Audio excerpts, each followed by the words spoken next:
வினாவிடை 24. வாலி பாத்திர படைப்பு பற்றியது. ஆப்ஷன் ஏ பாருங்களேன், பொய்த்தேவு. இலக்கிய விமர்சகர்களால் தமிழின் முழுமையான நாவல் வடிவத்தை பெற்ற முதல் படைப்புன்னு சொல்லப்படக்கூடியது தான் இந்த பொய்த்தேவு. இதில் சோமு முதலி என்ற எளிய மனிதர்களினுடைய முழு வாழ்க்கையை மையமாக கொண்ட கதையாக இந்த பொய்த்தேவு இருக்குது. இதை யார் எழுதுனான்னு கேட்டால் காணாசு எழுதுகிறாரு. அடுத்ததாக பாருங்கள், அசுரகணம் அப்படிங்கிறது. ராமாயணத்தில் சூர்பனகைங்கிற ஒரு கதாபாத்திரம் இருக்குது. அந்த கதாபாத்திரத்தை நவீன காலத்திற்கு ஏற்ப மனதளவில் பொருத்தி பார்ப்பது போன்ற ஒரு கதாபாத்திரம் தான் என்னது அசுரகணம் அப்படிங்கிறது. இதை யார் எழுதுகிறா அப்படின்னு கேட்டால் காணாசு தான் எழுதுகிறாரு.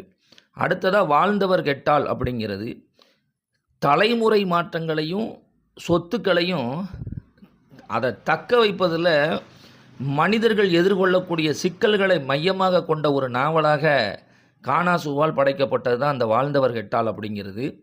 ஆக மிச்சம் இருக்கக்கூடியது ஆப்ஷன் சி தான். வாலி பாத்திர படைப்பு பற்றியது எது அப்படின்னு கேட்டால் சிறியன சிந்தியாதான் என்பது தான் வாலி பாத்திர படைப்பு பற்றியது.